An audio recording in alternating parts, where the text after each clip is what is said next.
እንደምን አደራችሁ። የእግዚአብሔር አምላካችን ስም የተመሰገነ ይሁን። የምንማረው የሮሜ መልእክት ነው። የሐዋርያው ቅዱስ ጳውሎስ ወደ ሮሜ ሰዎች የሚል መልእክት ነው እና ይህንን ለሚቀጥሉት ተከታታይ ሳምንታት ጌታ ቢፈቅድ ማለት ነው በተከታታይ ለማየት እንሞክራለን። እግዚአብሔር በዚህ ውስጥ በጣም ብዙ አስተምሮኛል እና በሕይወት ዘመኔ የተማርኩትንና እግዚአብሔር የገለጠልኝን ማለት ነው ይህንን ስለማካፍላችሁ በጣም ደስተኛ ነኝ። የሮሜ መልእክት ማጥናት ለምን አስፈለገ? ለምን ነው የሚያስፈልገው? የሮሜ መልእክት ምንድነው? በራሱ መልእክት ሲባል ምን ማለት ነው? ደብዳቤ ማለት ነው። ደብዳቤ ለፍቅረኛችሁ፣ ለጓደኞቻችሁ፣ ለቤተሰባችሁ፣ በሩቅ አገር ላለ ሰው ሰላምታችሁን፣ ፍቅራችሁን የምትገልጡበት መልእክት ማለት ነው ደብዳቤ። እና አሁን ይሄ የሐዋርያው ጳውሎስ መልእክት ማለት የሐዋርያው ቅዱስ ጳውሎስ ደብዳቤ ማለት ነው። ለማን የተጻፈ? ለሮማውያን ሰዎች የተጻፈ ደብዳቤ። የሮሜ መጽሐፍ ስናነብ ማለት ነው ወይም ስንማር የሰውን ሕይወት የሚቀይር እጅግ ታላቅ የሆነ የተሐድሶ ወይም ደግሞ የለውጥ መጽሐፍ ነው። እግዚአብሔር ይመስገን። የሪኒዋል መጽሐፍ ነው። የሮሜ መልእክትን ሰው አንብቦ እንዲሁ አይቀርም፣ ይለወጣል። ሳይሰበክ እንዲሁ መጽሐፉን በማንበብ ብቻ የእግዚአብሔር መንፈስ የሰዎችን ሕይወት የሚለውጥበት የመንፈስ ቅዱስ መሳሪያ ነው የሮሜ መልእክት። ይህንን የተወሰኑ ሰዎች ላሳያችሁ ሞክራለሁ። በ386 ዓመተ ምህረት በመጀመሪያው 3ኛው መቶ ክፍለ ዘመን ማለት ነው ሰሜን አፍሪካዊ የሆነ በጣሊያን ሀገር በሚላን የሚኖር ታላቅ ፕሮፌሰር የነበረ አንድ ሰው በመናፈሻ ውስጥ ሆኖ ስለ ሕይወቱ ከንቱነት በወቅቱ ስለነበረው ስለ ሮሜ ትርጉም የሌለው ሕይወት ምንድነው ሕይወት ብሎ እያሰበ ሲያዝንና ሲተክዝ ሳለ የአንድ ሕፃን ልጅ ድምፅ ሰማ። ምን የሚል ነው? በጣሊያንኛ ነው። አንሳና አንብብ የሚል ድምፅ ሰማ። ያ ሰው ዞር ብሎ ሲመለከት አንድ የመጽሐፍ ጥቅልል አገኘ፣ ትንሽ ጥቅልል እና አንስቶ አነበበው። ያነበበው የመጽሐፍ ቅዱስ ክፍል የሮሜ መልእክት ምዕራፍ 13 ከቁጥር 13 እስከ 14 ነበር። እስኪ መጽሐፍ ቅዱስ የያዛችሁ ሰዎች በእጃችሁ ያለ በሞባይላችሁም ያለ ተከታተሉኝ፣ አንዳንድ ጥቅሶችን ስለምጠቅስ። ሮሜ ምዕራፍ 13 ቁጥር 13 ላይ ምን ይላል?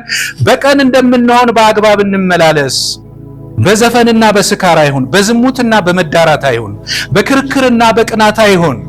ቁጥር 14 ላይ ነገር ግን ይላል ጌታን ኢየሱስ ክርስቶስን ልበሱት፣ ምኞቱንም እንዲፈጽም ለሥጋ አታስቡ የሚለውን ቃል አግኝቶ አነበበ። እግዚአብሔር ነው እኮ ያንን አምጥቶ እዛ በፊቱ ያስቀመጠለት ማለት ነው።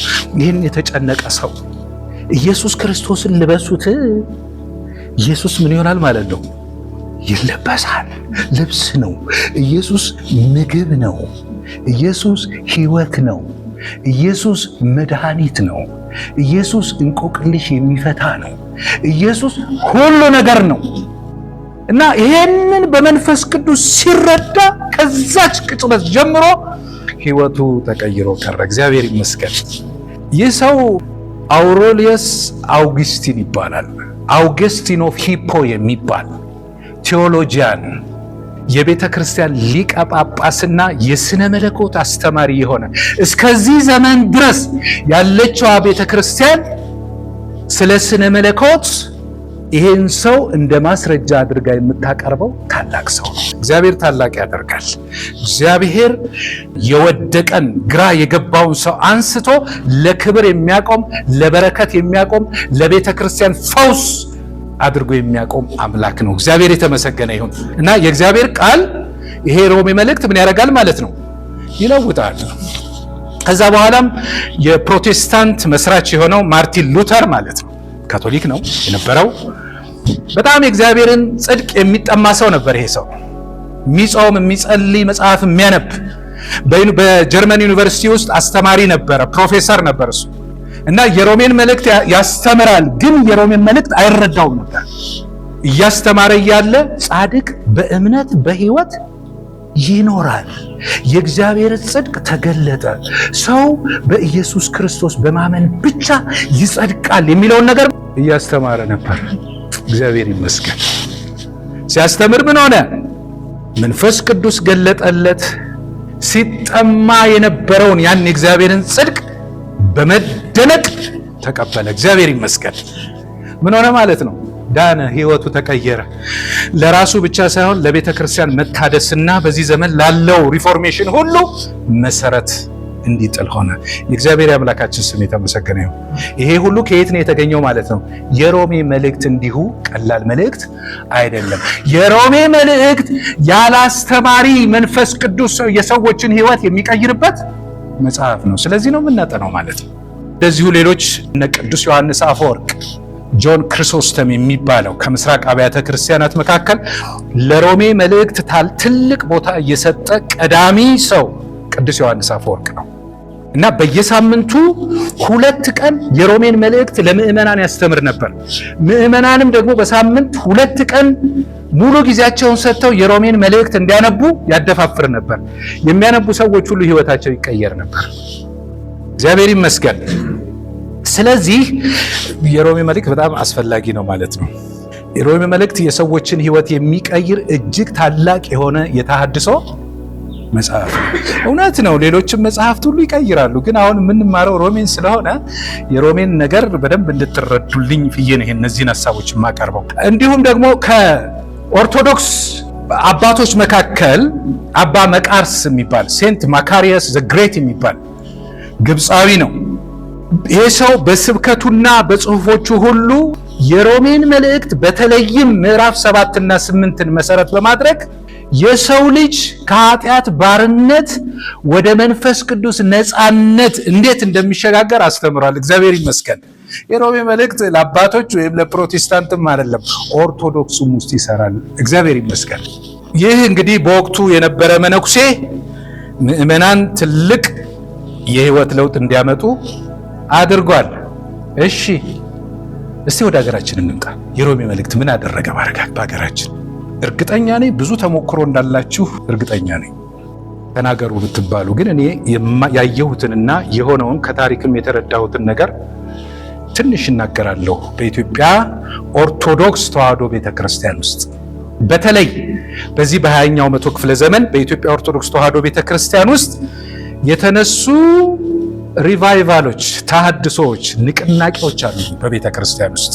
ይሄ ሲነሳ አንዳንድ ሊቃውንት፣ የኦርቶዶክስ ሊቃውንት የሮሜን መልእክት በጥልቀት በመመርመር ለትልቅ መንፈሳዊ መነቃቃት ምክንያት ሆነዋል። እግዚአብሔር ይመስገን።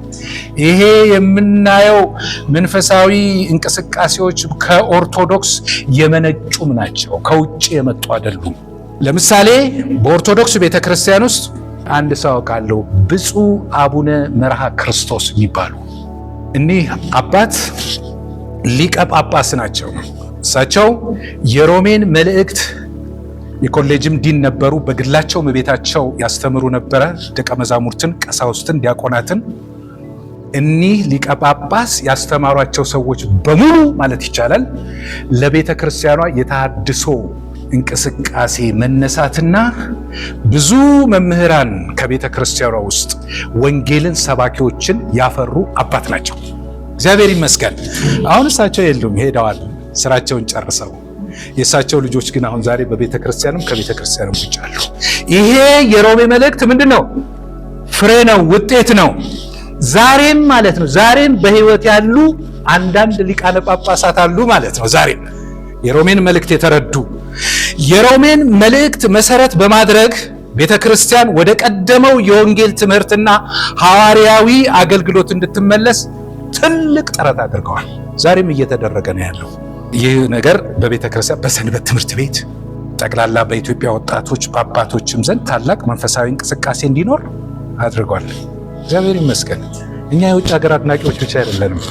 ሀገራችንም ብዙ አባቶች አሉን። በፕሮቴስታንቱ አሉ፣ በካቶሊኩም አሉ፣ በኦርቶዶክሱም አሉ። እግዚአብሔር በሁሉም ይሰራል።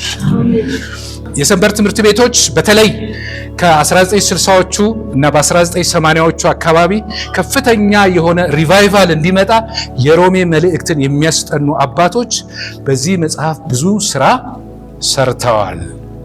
ምክንያቱም ስለ ጽድቅና ስለ እምነት ያለውን ትምህርት ለምእመናን በሚገባቸው ቋንቋ በማብራራታቸው ምክንያት የመጣ ተሐድሶ ነው ማለት ነው። ስለዚህ የሮሜ መልእክት የተሐድሶ መጽሐፍ ነው። እግዚአብሔር ይመስገን። እንግዲህ አባቶችን ብቻ አይደለም እኔም ራሴን እጠቅሳለሁ። እኔም የሮሜን መልእክት በጣም ብዙ ጊዜ አስተምሬዋለሁ። የሮሜ መልእክት እያጠናችሁ እያለ በመሃል ላይ ሰው አይኑ ይከፈትለታል፣ ብርሃን ይበራለታል፣ የራሱን ስራ ከንቱነት ያውቃል፣ የኢየሱስ ክርስቶስን ክብር የተከፈለለትን ዋጋ ይረዳል። ስለዚህ በእኔም አገልግሎት በጣም ለረጅም ዓመት አስተምረዋለሁ ይህን መጽሐፍ። ስለዚህ እኔ ራሴ ምስክር ነኝ ማለት ነው። እናንተ ደግሞ አሁን መስክሩ ብትባሉ ብዙ ትመሰክራላችሁ። የእግዚአብሔር የአምላካችን ስም የተመሰገነ ይሁን። ስለዚህ ደስተኞች ናችሁ? ሮሜ ያስፈልገናል። በሚቀጥሉ ሳምንታት እንግዲህ ከምዕራፍ 1 ጀምሬ የተረዳሁትን እግዚአብሔር የገለጠልኝን ነገር እናገራለሁ፣ አስተምራለሁ። እግዚአብሔር ይረዳኛል። እግዚአብሔር ይመስገን። እንግዲህ አሁን የኢትዮጵያ ኦርቶዶክስ ቤተክርስቲያን ትንሽ አንስቼላችኋለሁ። በኢትዮጵያ ኦርቶዶክስ ተዋሕዶ ቤተክርስቲያኑ ሰዎች እንዳያነቧቸውና መናፍቃን እንዳይሆኑ ከሚፈሩትና እንዳይጠኑ ከሚከለከሉት መጽሐፍት መካከል የሮሜ መልእክት ደግሞ አንዱ ነው። አይፈቀድም። በኮሌጅም ውስጥ አስተምር የሮሜ መልእክት ጥናት አይሰጥም። የዕብራውያን መልእክትም ጥናት አይሰጥም በግል ካልሆነ። ምክንያቱም የሮሜን መልእክት ያነበበ ሰው ምን ይሆናል? መዳን በሕግና በመልካም ስራ ሳይሆን በእምነት ብቻ እንደሆነ ስለሚናገር ጠቅላላው የኦርቶዶክስን ትምህርት ያፈርሳል። ስለዚህ ሪዘርቭድ ናቸው። የኢየሱስ ክርስቶስን ሊቀ ካህናትነት፣ የኢየሱስ ክርስቶስን ምልጃ፣ የመንፈስ ቅዱስን ምልጃና መንፈስ ቅዱስ በሰው ውስጥ መኖሩን በግልጽ የሚናገር መጽሐፍ በመሆኑ ቤተክርስቲያኗ ውስጥ ለተሐድሶ መነሻ ሆኖ የሚያገለግል ታላቅ መጽሐፍ ስለሆነ ይህንን ነገር በጥንቃቄ ነው ማለት ነው ቤተክርስቲያኗ የምትመለከተው። የለም ማለት አይደለም። የኢትዮጵያ ኦርቶዶክስ ተዋሕዶ ቤተክርስቲያን በእምነት መዳንንና ከትንሣኤው በኋላ የክርስቶስን አማላጅነት በብርቱ የምትቃወም ስለሆነ ሰው በእምነት ብቻ ይድናል የሚለውን ነገር ፈጽሞ ሮሜ ደግሞ ምን ይላል? ሰው በእምነት ብቻ ምን ይሆናል? ስለዚህ መጽሐፉን አታንብቡ ትላለች። ይሄ በሊቃውንት በመምህራን በትርጓሜ የሚሰጥ እንጂ በግላችሁ ግን እንዳታረጉ እንዳታነቡ። እንደማን ትሆናላችሁ? እንደ አውገስቲን ኦፍ ሂፖ፣ እንደ ሉተር አይደል? እንደ አቡነ መርሃ ክርስቶስ እንደኔ ትሆናላችሁ ማለት ነው በሚል ተሐድሶ ትሆናላችሁ በሚል ነው። እግዚአብሔር ይመስገን። ይሄንን መከልከል ብቻ አይደለም። የሮሜን መልእክትን የኢትዮጵያ ኦርቶዶክስ ተዋሕዶ ቤተክርስቲያን ማለት ነው መጽሐፉን አታንብቡ ከማለት አልፋ ማለት ነው ካላት ፍራቻና ጥላቻ የተነሳ በ2000 ዓመተ ምህረት መጽሐፉን ደልዛ እስከ ማሳተም ደርሳለች። ይሄ አሁን ፋክት ነው የምናገረው። በዚህ ጉዳይ ላይ መጽሐፍም ጽፌያለሁ። ከኮሌጅም መምህርነቴ የታገድኩት በዚህ ምክንያቱ መጽሐፍ አይደለዝም ብዬ ማለት ነው።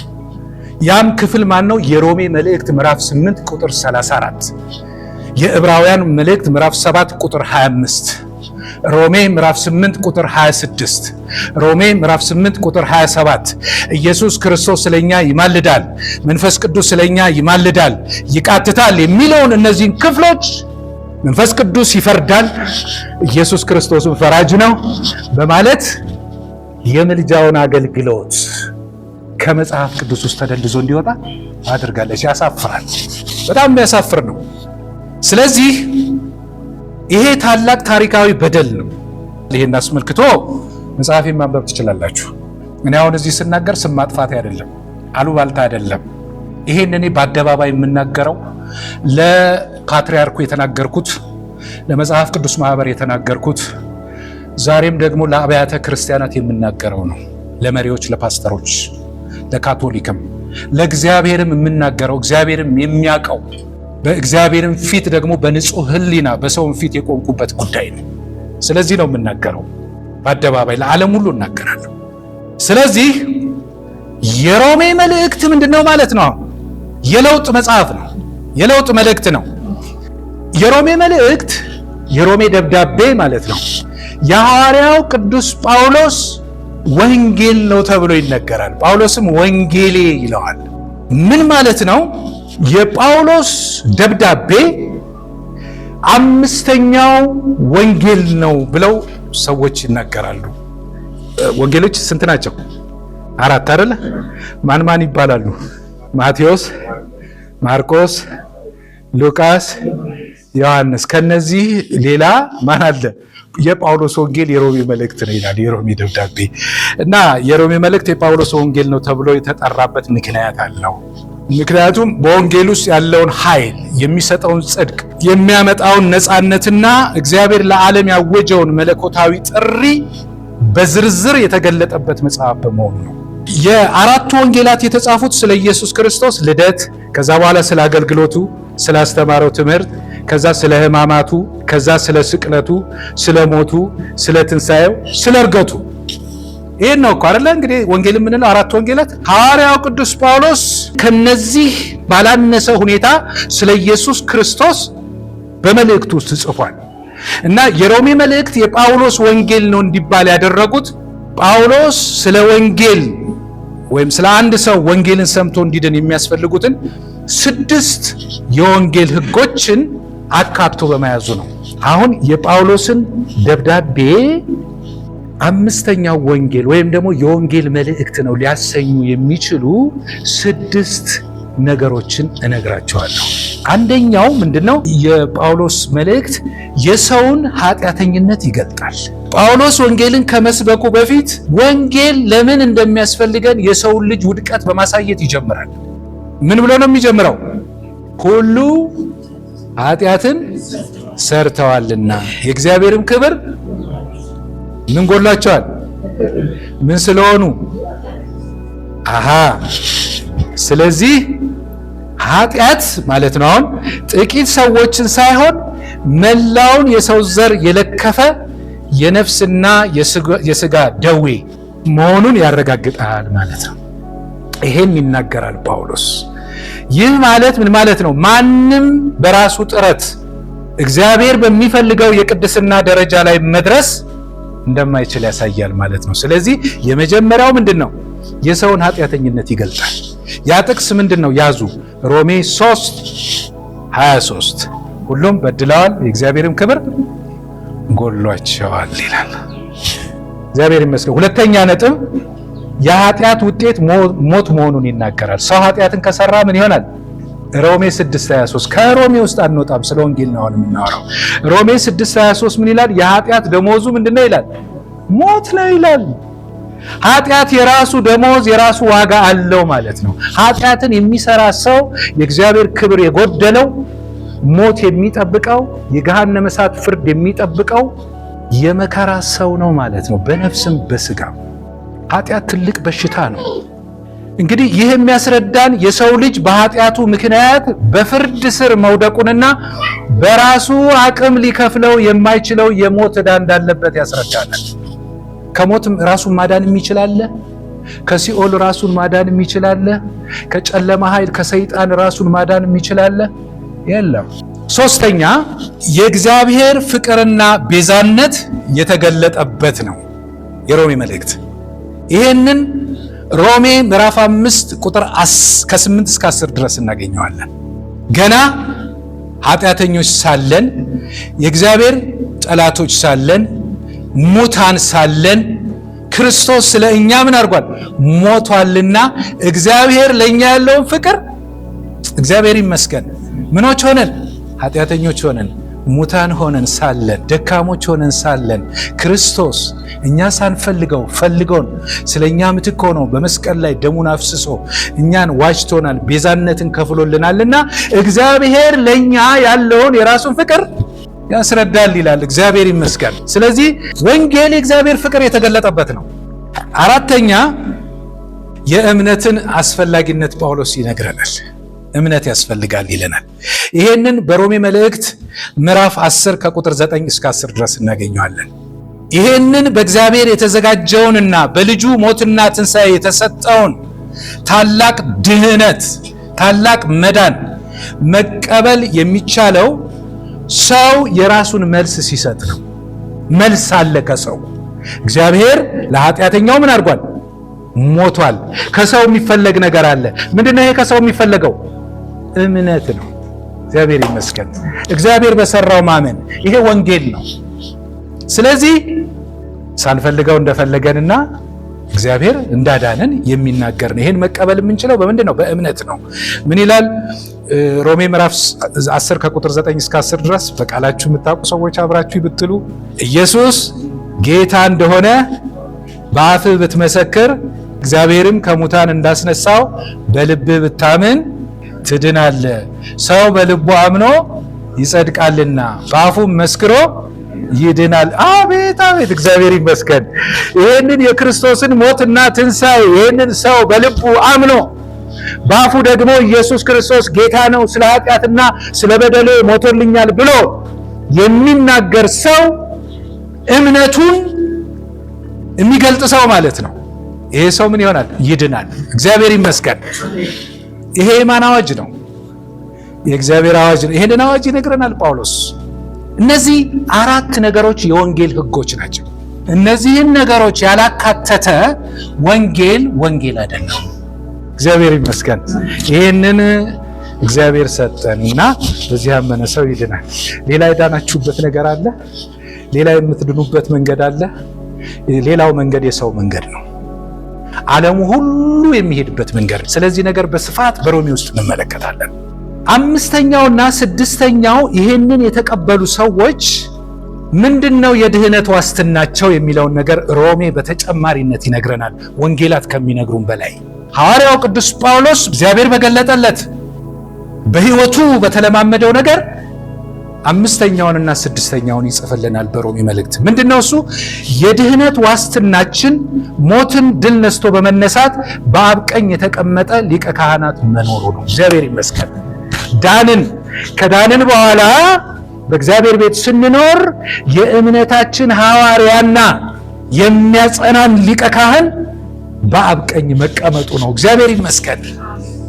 ይህንን ካመንን በኋላ እንደፈለጋችሁ በራሳችሁ መንገድ ሂዱ አላለንም ጌታ።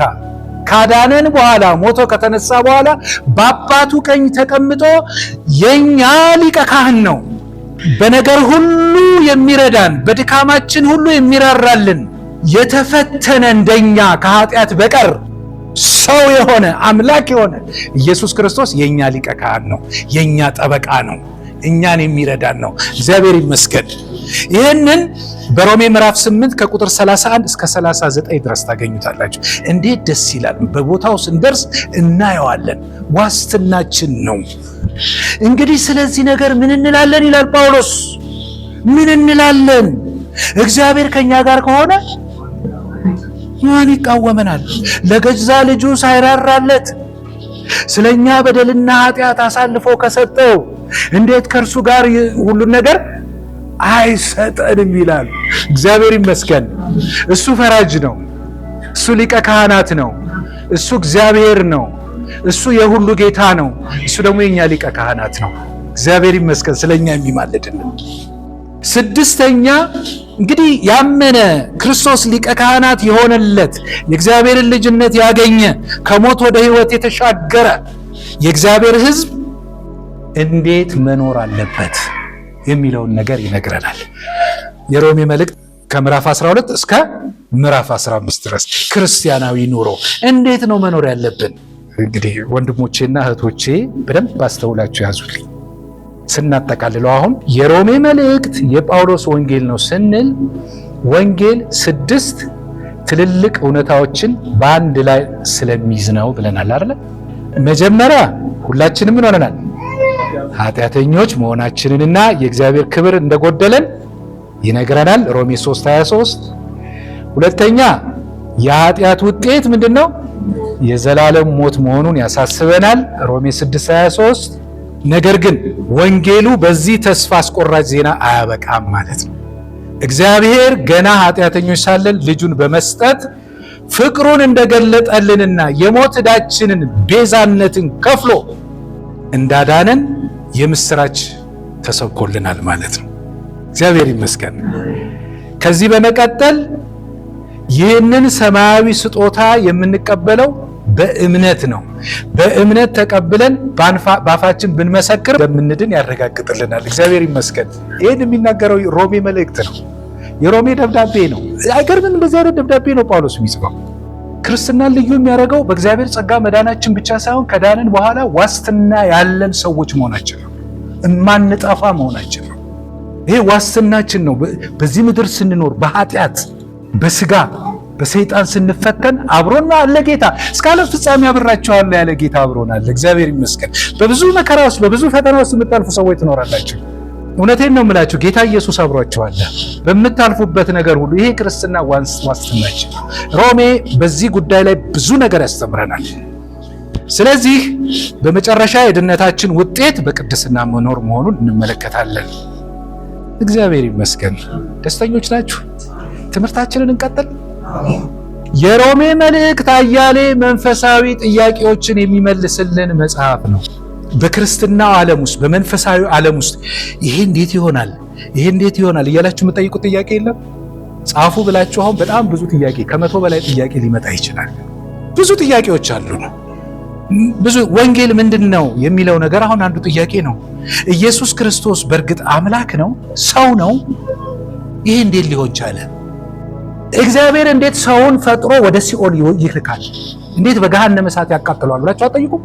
ይጠይቃል። ሰው ይጠይቃል። ሰዎች ለምን ኢየሱስን ይቃወማሉ? ሞቶላቸዋል እየተባሉ ፍቅሩ እየተነገራቸው ለምን ይቃወማሉ? ሰዎች ለምን አይሰሙም? እኛ ስለምን ሰማን? ይሄ እንግዲህ ከባድ ጥያቄ ነው። ለምን ልዩ ልዩ ሃይማኖቶች በምድር ላይ አሉ? ምንድነው ምክንያቱ? ለምን ግብረ ሰዶማዊነት፣ ኃጢአት፣ ክፋት በምድር ላይ ሰፈነ? ምክንያቱ ምንድን ነው? ለምንድን ነው ሰው እንደዚህ ጨካኝ የሚሆነው? ለምን ሰው ጦረኛ ይሆናል?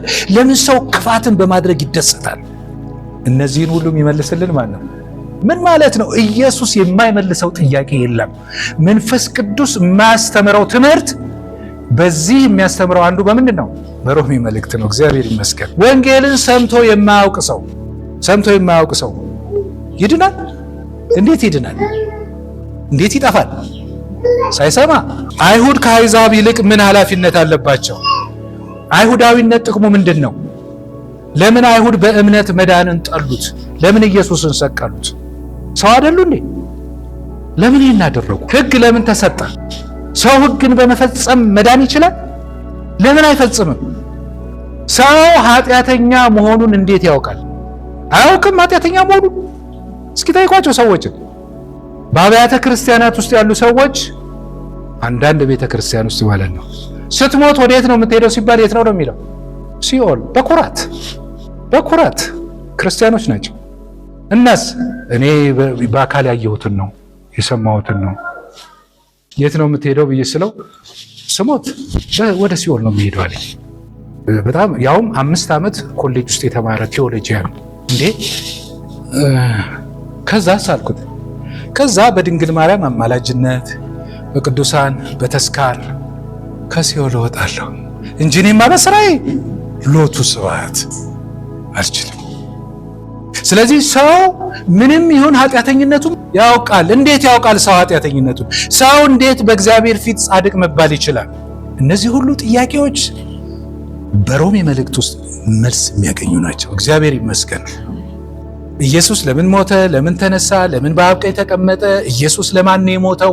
ኢየሱስ ክርስቶስ ሊቀ ካህናትነቱ ለማን ነው? የኢየሱስ ክርስቶስ ሊቀ ካህናትነት ለዓለሙ ሁሉ ነው ወይስ ላመኑት? እነዚህን ሁሉ ጥያቄዎች የሚመልስልን የሮሜ መልእክት ነው። ክርስቲያን ከክርስቶስ ጋር ያለው ግንኙነት እስከምን ድረስ ነው? ጌትነትና ባሪያነት ነው ወይስ አባትና ልጅነት ነው? እንዴት ነው ግንኙነታችን? እስከምን ድረስ ነው የሚለውን ሁሉ የሚነግረን ማን ነው? የሮሜ መልእክት ይነግረናል። እግዚአብሔር ይመስገን። ክርስቲያን ከዓለም ጋር እንዴት ነው የምንኖረው? ከመንግስት ጋር እንዴት ነው የምንኖረው? በቤተ ክርስቲያን ውስጥ እንዴት ነው ህብረት የምናደርገው? ምን ማድረግ አለብን? እያንዳንዳችን በቤተ ክርስቲያን ውስጥ ስንመላለስ ህብረት ስናደርግ ከመሪዎቻችን ጋር፣ እርስ በርሳችን፣ ከመንግስት ጋር ከጠላቶቻችን ጋር፣ ከሚያሳድዱን ጋር፣ ከዓለም ጋር፣ ከፖለቲከኞች ጋር ምን አይነት ግንኙነት ነው የሚኖረን? ይሄን ሁሉ ነገር የሮሜ መልእክት ይነግረናል። ስለዚህ ቁልፍ ነገር ነው ማለት ነው አይደል? ብዙ ጥያቄ ይመልስልናል ወገኖቼ።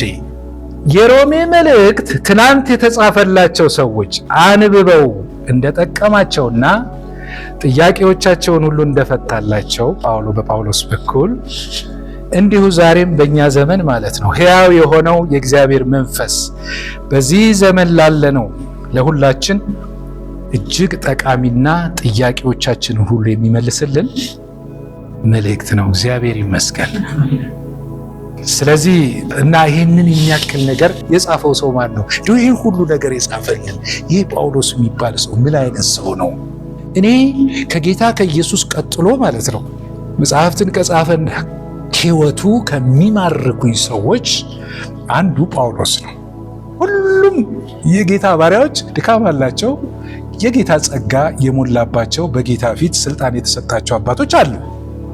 ጳውሎስም እንደዛው ነው። ግን ሕይወቱ በጣም በቃ ይገርመኛል። ምክንያቱም ያለፈበት ነገር ሁሉ ሪል ስለሆነ እውነተኛ ነገር ስለሆነ። ጳውሎስ ታውቁታላችሁ። ስሙ ማን ነበር የሚባለው? ሳኦል ነው የሚባለው የነበረው። ስለ ጳውሎስ ለማወቅ ፊልጵስዩስ ምዕራፍ 3 ከቁጥር 1 ጀምሮ ያለውን አንብቡ እስከ 8 እስከ 9 ድረስ ጳውሎስ ስለ ራሱ የሚናገረው ነገር አለ። ጳውሎስ ጠርሴስ በተባለች የሮም ከተማ አሁን ቱርክ የምትባለው ሀገር የተወለደ ሰው ነው።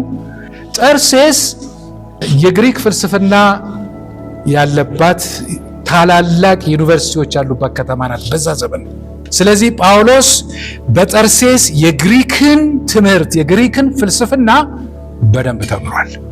ስለዚህ በዛ ዘመን ለነበሩ ፈላስፎች በቂ የሆነ መልስ መስጠት የሚችልበት ችሎታ ነበረው፣ ትምህርት ነበረው። ይሄ ብቻ አይደለም። ጳውሎስ በገማልያል እግር ስር ቁጭ ብሎ የአይሁድን ሕግ በሚገባ የተማረና ያወቀ እንደ ሕጉ ለመኖርም ደግሞ ጥረት የሚያደርግ ለሃይማኖቱ ቀናተኛ የሆነ በሃይማኖቱ ለሚመጡበት ሰዎች እስከ መግደል ድረስ የሚሄድ ሰው ነበር። እስጢፋኖስን ያስገደለው እሱ ነው። ቀናተኛ ነበር። ይሄ ብቻ አይደለም። ጳውሎስ ፈሪሳዊም ነበረ። የተለዩ ማለት ነው። ቅዱሳን ማለት ነው። ፋራሲዮስ የሚለው ማለት ነው። የተለየ ለእግዚአብሔር የተለየ። እነዚህ ፈሪሳውያን እግዚአብሔር የለያቸው ሳይሆኑ ራሳቸውን ለእግዚአብሔር የለዩ ናቸው በፈቃዳቸው፣ እግዚአብሔር ያልጠራቸው። በብሉይ ኪዳንም ስርዓት ውስጥ ሌዋውያንም አይደሉም፣ ካህናትም አይደሉም፣ ስልጣን የተሰጣቸው አይደሉም። ራሳቸውን ሃይማኖታቸውን ከግሪኮችና ከሮማውያን ተጽዕኖ ነፃ ለማውጣት በፈቃደኝነት ሃይማኖታቸውን ለመጠበቅና ለሀገራቸው በመቅናት ራሳቸውን ያደራጁ ሰዎች ናቸው እነዚህ ፈሪሳውያን የሚባሉት። ኢየሱስ ክርስቶስ በነበረበት ዘመን የጌታን ስራ የሚያደናቅፉና ህዝቡን ከጌታ ያራቁ ሰዎች ናቸው፣ ሃይማኖተኞች ናቸው። ጳውሎስ ምን ነበረ ማለት ነው? አልተከተላችሁኝም? ፈሪሳዊ ነበረ እና እኔ ፈሪሳዊ ነኝ ይላል። በቅናት ብትፈልጉ እኔ ቀናተኛ ነኝ አይደል የሚለው። አይሁዳዊነት ብትጠይቁ እኔ የቢንያም ዘር ነኝ። በጣም በስጋ የምታመንበት ማንም የሚታመንበት ቢኖር እኔ አባልተዋለሁ፣ እኔ ከሌ ነኝ የሚል ማለት ጀግና ነው ማለት ነው። በኋላ ግን በጣም የሚገርመው ግን ጌታን ካገኘና ህይወቱ ከተለወጠ በኋላ እኔ ከሁሉ የማንስ ጭንጋፍ ነኝ፣ ከሰው ያነስኩኝ፣ የ7 ወር ልጅ ይሞታል ይድናል እየተባልኩ የምጠበቅ ሙሉ ሰው ያልሆንኩ እያለ የሚናገር ከነዚህ ከሐዋርያት ሁሉ ያነስኩ ኃጢአተኛ የሆንኩ አሳዳጅ የነበርኩኝ። እግዚአብሔር ይመስገን። የእግዚአብሔር ምሕረት እግዚአብሔር እንድናገለግል ያደርገናል። እኔ ከሁላችሁ የባስኩ ኃጢአተኛ እንደሆንኩ በዚህ በፊታችሁ የቆምኩት አውቃለሁ። ያቆመኝ እዚህ የእግዚአብሔር ጸጋ ነው። ከተበላሸ ማንነት ውስጥ አውጥቶ በሰዎች ፊት እንደዚህ ያቆመኝ ኢየሱስ ክርስቶስ ነው። እና ጳውሎስ ምን አለ? አንደኛ ጢሞቴዎስ ምዕራፍ 1 ቁጥር 12 ላይ ለአገልግሎቱ ሾሞኝ አለ። ታማኝ አድርጎ ስለቆጠረኝ ጌታዬን ኢየሱስ ክርስቶስን አመሰግናለሁ አለ። ምን አድርጎ ስለቆጠረኝ? ኃይል የሰጠኝን ኢየሱስ ክርስቶስን አመሰግናለሁ። አስቀድሞ ተሳዳቢና አሳዳጅ አንገላችም ምንም ቢሆን ይህን አደረገልኝ። ነገር ግን ሳላውቅ ባለማመን ስላደረኩት ምሕረትን አገኘሁ። ኃጢአተኞችን ሊያድን ክርስቶስ ወደዚህ ምድር መጣ የሚለው ቃል ሁሉ ሰው ሊቀበለው የሚገባ ነው። ከኃጢአተኞችም ዋና እውነት ነው የሚናገረው። እግዚአብሔር ይመስገን። እና ምሕረት የበዛለት ሰው ነው ማለት ነው ጳውሎስ። እሱ ነው ይሄን የጻፈልን።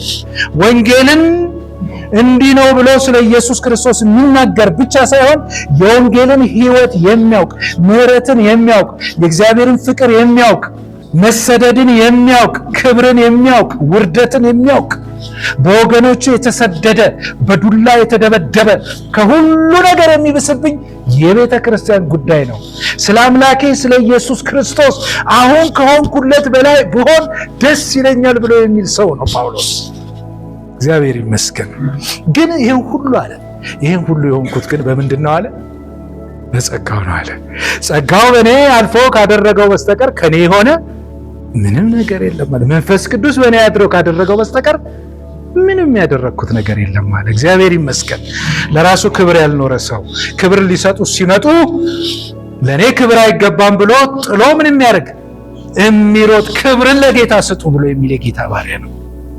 እግዚአብሔር ይመስገን። ስለዚህ ጳውሎስ እንዲህ ያለውን ታላቅ መልእክት የጻፈው ለማን ነው? ለሮሜዎች ነው። ሮሜዎች እነማን ናቸው? የሮሜ ቤተክርስቲያን የተመሰረተችው ጳውሎስ ሄዶ አልሰበከላቸውም። ጳውሎስ አልመሰረታቸውም። የተመሰረተችው ይቺ ቤተክርስቲያን በጴጥሮስም አይደለም በጳውሎስም አይደለም በምዕመናን የተመሰረተች ቤተክርስቲያን ናት። በበዓለ ሃምሳ የመጡ ማለት ወደ ኢየሩሳሌም የመጡ ዲያስፖራ አይሁዶች በበዓለ ሃምሳ ጴጥሮስ ወንጌልን ሲናገር ሰምተው ያመኑ ከነዛ ከተጠመቁት ከ3000 ሰዎች መካከል ናቸው ማለት ነው። እነዚህ ሰዎች ሀገራቸው ሮሜ ሄደው ምን አደረጉ?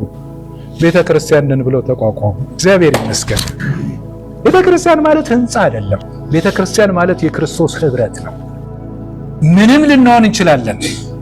አንዳንዶቻችን ደካማ ልንሆን እንችላለን። አንዳንዶቻችን ብርቱ ልንሆን እንችላለን። በደካማውም በብርቱውም መካከል ግን ማን አለ? ኢየሱስ ክርስቶስ አለ። እግዚአብሔር ይመስገን። ኢየሱስ ክርስቶስ በጉባኤ መካከል ከሌለ ጉባኤው የክርስቶስ ጉባኤ አይደለም። በጣም የሚያሳዝን ነው። ስለዚህ ይሄ ጉባኤ ጉባኤ ነው? የእግዚአብሔር ጉባኤ ነው። እግዚአብሔር ይመስገን። የተጻፈበት ጊዜና ቦታ የት ነው? ጳውሎስ 3 የወንጌል ጉዞዎችን አድርጓል። የሐዋርያት ሥራን ማጥናት የጳውሎስን ነገር ለማወቅ ያስችላል። በተለይ ሐዋርያት ሥራ ከምዕራፍ 13 ጀምሮ እስከ መጨረሻው ድረስ ያለው ግማሹ የሐዋርያት ሥራ መጽሐፍ የጳውሎስ ታሪክ ነው ማለት ይቻላል። ጳውሎስ ወንጌልን እንዴት በአሕዛብ መካከል እንደሰበከ። ስለዚህ 3 የወንጌል ጉዞዎችን አድርጓል ጳውሎስ ከሐዋርያት ሥራ ምዕራፍ 13 ቁጥር 4 እስከ ሐዋርያት ሥራ ምዕራፍ 21 ቁጥር 17 ድረስ። ከዛ በኋላ ታስሮ ወዴት ሄዷል? ወደ ሮሜ ሄዷል። ይህን ደብዳቤ የጻፈው ከኢየሩሳሌም እስከ ኢልዋሪቆን ድረስ በዚህ በትንሹ ኤስያ ያለውን ወንጌልን ከሰበከ በኋላ ወደ ኢየሩሳሌም ለመሄድ በተነሳበት ጊዜ ነው። ስለዚህ ስፍራው በቆሮንቶስ ነው የተጻፈው። ቆሮንቶስ ተቀምጦ ነው። ጋይዮስ የተባለ ሰው ቤት ውስጥ ነው የጻፈው። ሮሜ ምዕራፍ 16 ቁጥር 23 ላይ፣ አንደኛ ቆሮንቶስ ምዕራፍ 1 ቁጥር 14 ላይ ጋይዮስ የሚባለውን ሰው እናውቀዋለን። በቆሮንቶስ ለ3 ወራት ያህል በቆየበት ወቅት የጻፈው መጽሐፍ ነው። የት ሆኖ ነው የጻፈው? ቆሮንቶስ። ሮሜን አያውቃትም። ወደ ኢየሩሳሌም ሊሄድ ነው። በመሃል ላይ ነው የጻፈው ማለት ነው። እመጣለሁ ብሎ መልእክቱን በመጽሐፍ የረዳውና የጻፈው ጤርጢዮስ የተባለ ሰው ነው። ዲክቴት እያደረገው ማለት እንዲህ ብለህ ጻፍ እያለ ጳውሎስ ማለት ነው። ማን የጻፈለት? ጤርጢዮስ ይባላል። እና መልእክቱን ወደ ሮሜ ይዛ የሄደችው ፌቨን የምትባል ዲያቆናዊት ናት። ሴት አገልጋይ ናት። እግዚአብሔር ይመስገን። ክንክራዎስ ማለት ቆሮንቶስ ራሱ በጣም የተበላሸች የጣዖት አምልኮ ያለባት ዝሙትና ርኩሰት የሞላባት ከተማ ናት ቆሮንቶስ። ልክ እንደዛ ሁሉ ደግሞ ክንክራዎስ ደግሞ የባሰባት ናት። በቆሮንቶስ ውስጥ ያለች ትንሽ መንደር ናት። ይቺ ፌበን የምትባል ከዛ ውስጥ ነው የወጣችው። እግዚአብሔር ይመስገን።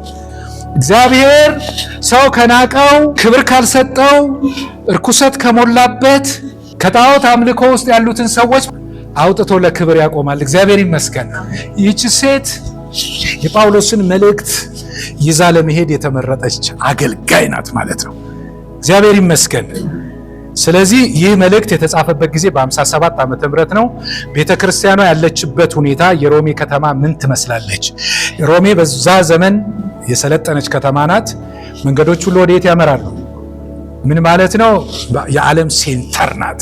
የፖለቲካ፣ የኢኮኖሚ፣ በማህበራዊ ኑሮ፣ የፍልስፍና ማዕከል ናት።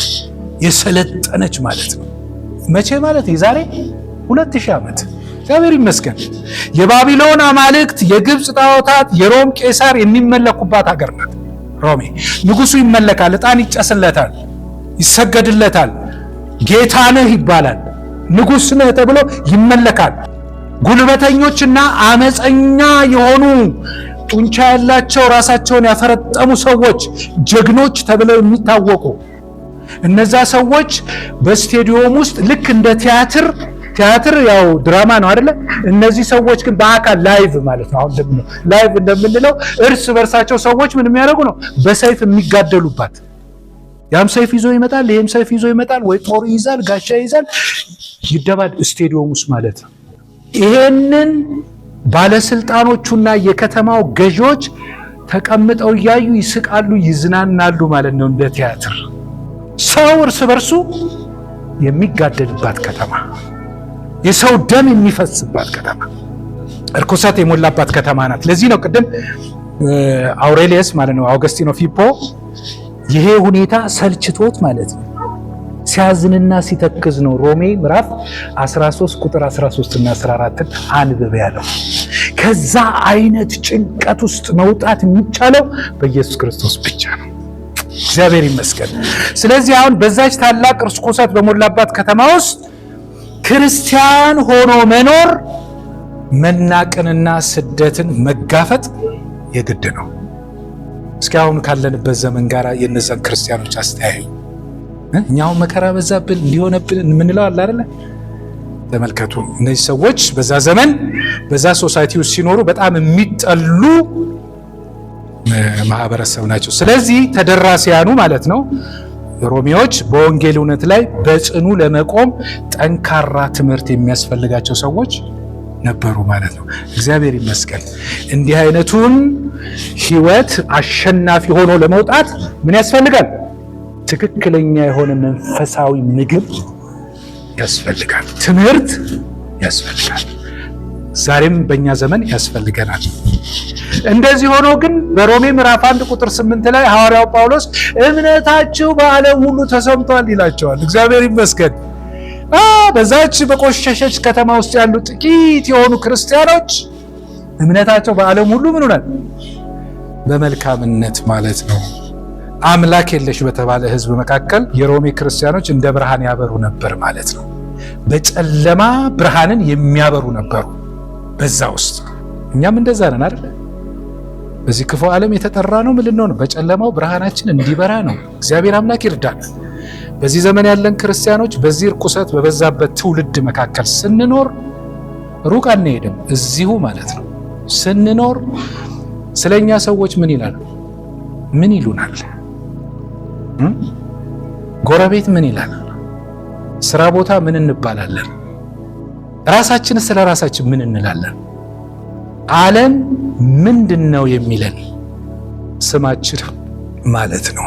ሮሜዎች ምን ሆነዋል? ዝናችሁ፣ መልካምነታችሁ በዓለም ሁሉ ምን ሆኗል? ተሰምቷል። እግዚአብሔር አምላክ ይርዳል። ዛሬ በዚህ ዘመን የክርስቲያኖችን ስም የሚያበላሹት ዓለማውያን ሳይሆኑ ራሳቸው ክርስቲያኖች ናቸው። እኔ በጣም አዝናለሁ። አንዳንዶቹ አገልግሎት ማለት የአገልጋዮችን ስም ማጥፋት ይመስላቸዋል።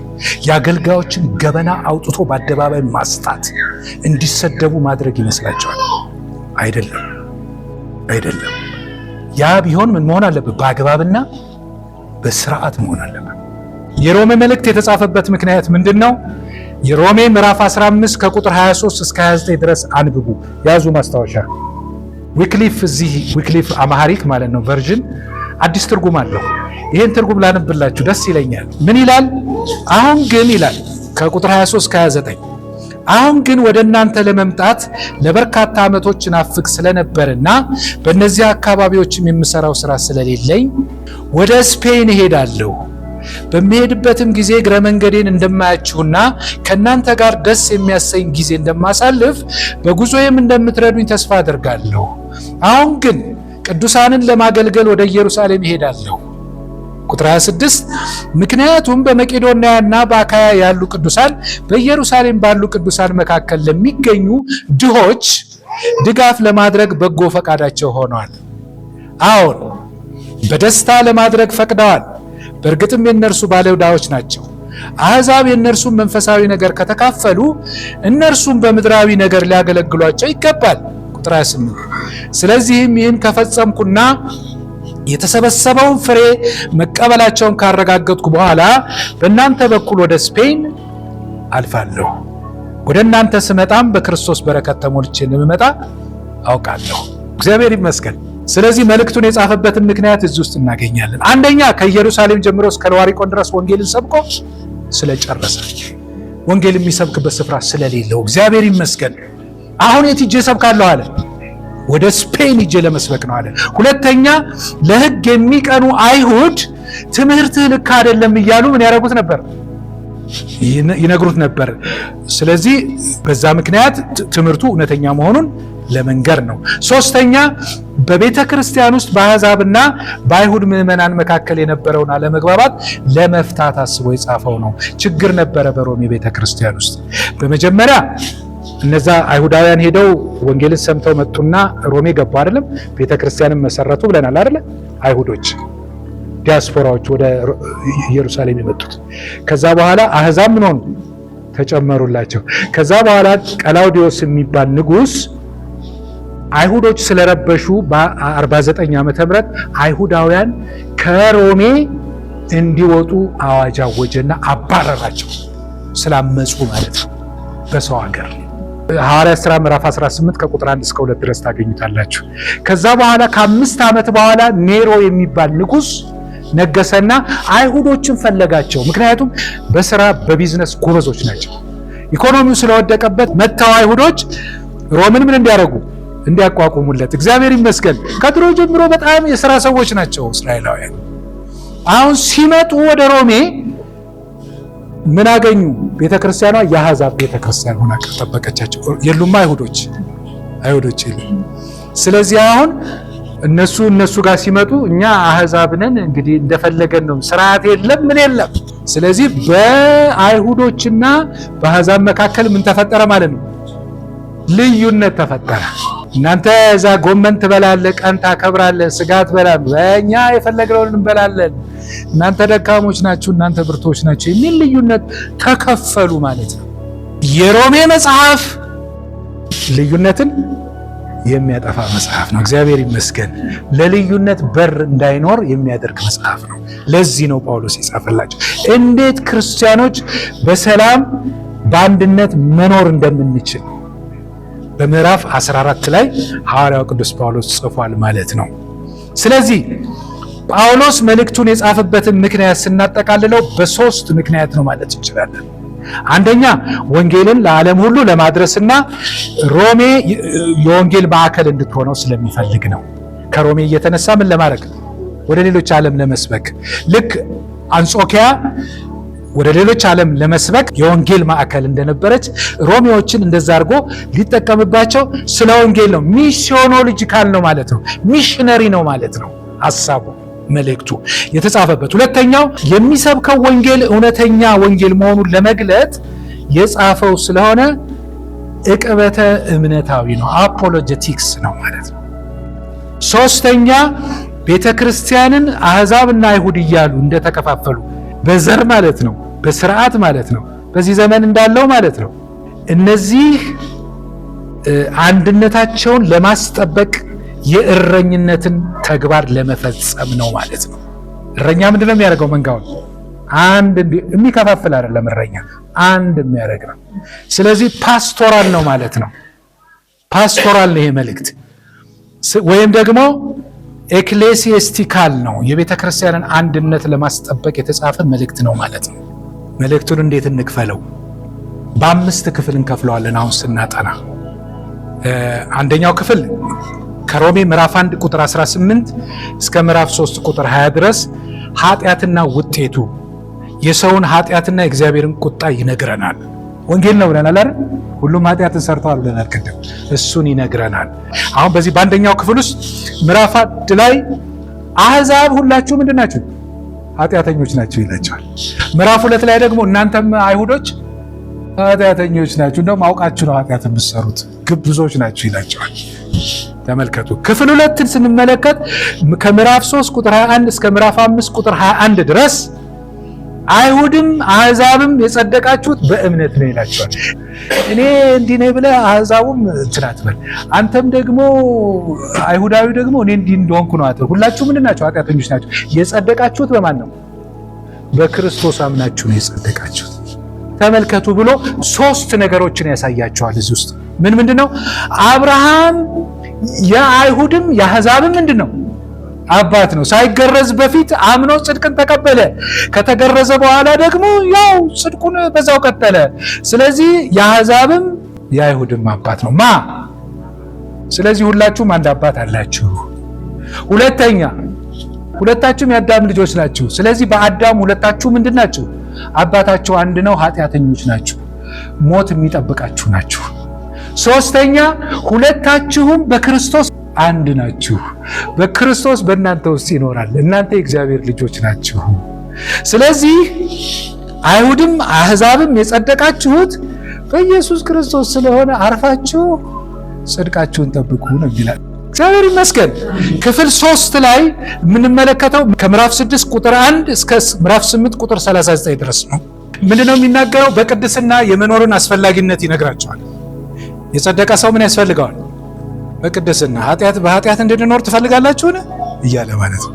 ስለዚህ ምዕራፍ 6 ላይ አሕዛብ ሆይ ስሙ፣ አሁን በኢየሱስ ክርስቶስ አምናችሁ ከጸደቃችሁ ተመልሳችሁ ያንን እርኩሰታችሁን አትፈጽሙ ይላቸዋል በምዕራፍ 6 ላይ። ምዕራፍ 7 ላይ ደግሞ እናንተ አይሁድ ክርስቶስን አምናችሁ ከጸደቃችሁ በኋላ ሕግን እንጠብቃለን ብላችሁ ወደ ሕግ እንዳትመለሱ። ምዕራፍ 8 ላይ ሁለቱንም ማለት ነው አሕዛብም ሆንክ አይሁድ ሁለታችሁም በመንፈስ ቅዱስ በነጻነት መመላለስ ይኖርባቸዋል በማለት ምን ያደርጋል? ይነግራቸዋል። እግዚአብሔር ይመስገን። ክብር ለኢየሱስ ይሁን። ክፍል 4 ላይ መሃል ላይ ያለ ነው ብዙ ሰው የማይረዳው ነው። ይሄንን ብዙዎቻችን የምንረዳው ከምዕራፍ 1 እስከ ምዕራፍ 8 ያለውን ነው፣ የመዳንን ነገር። ብዙ ጊዜ በቃ ሮሜ የመዳን ነገር ነው አይደለም። ከምዕራፍ 9 እስከ ምዕራፍ 11 ድረስ ያለው የመጽሐፉ ዋና ነገር ነው፣ በአሕዛብና በአይሁድ መካከል የተፈጠረ ልዩነት። ስለዚህ ምን ይላቸዋል? የአይሁድንና የአሕዛብን ግንኙነት አስመልክቶ ይነግራቸዋል። ምን ነው የሚላቸው? ብዙ ነው እዚህ ውስጥ የሚያነሳው። የእስራኤል አለማመን፣ የአሕዛብ ደግሞ ወደ እግዚአብሔር መንግሥት መምጣት እና እስራኤልን ጥሏል ወይ የሚል ነው። እግዚአብሔር የሰጠውን ተስፋ አይፈጽምም ወይ? እግዚአብሔር አይታመንም ወይ የሚል ነው። አይ እግዚአብሔር ምንድን ነው? የታመነ ነው። እግዚአብሔር የሰጠውን ተስፋ የሚፈጽም አምላክ ነው። እግዚአብሔር በጥበቡ ወሰን የሌለው አምላክ ነው እያለ ይናገራል። ይህን እንግዲህ በቦታው ስንደርስ እናየዋለን። ተጠንቀቁ ነው የሚላቸው አሕዛብን። ተጠንቀቁ፣ አትታበዩ፣ ይልቁስ ፍሩ። እናንተ ቅርንጫፎች ከግንዱ አትበልጡ። እግዚአብሔር አምላክ ይርዳን። ይሄ ምንድን ነው የሚያሳየን? በክርስቶስ ባገኘነው ጽድቅ በትህትና በእግዚአብሔር ቤት እንድንኖር እንጂ በሌላው ላይ እንድንፈርድ ወይም ሌላውን እንድንንቅ አይደለም። የክርስቶስ ወንጌል ትሁት ካላደረገን ምን ትሁት ያደርገናል? ወገኖቼ ትህትና የክርስቲያን ገንዘብ። ክፍል 5 ላይ ከምዕራፍ 12 ቁጥር 1 እስከ ምዕራፍ 15 ቁጥር 13 ድረስ ስለ ክርስቲያናዊ ኑሮ ይናገራል።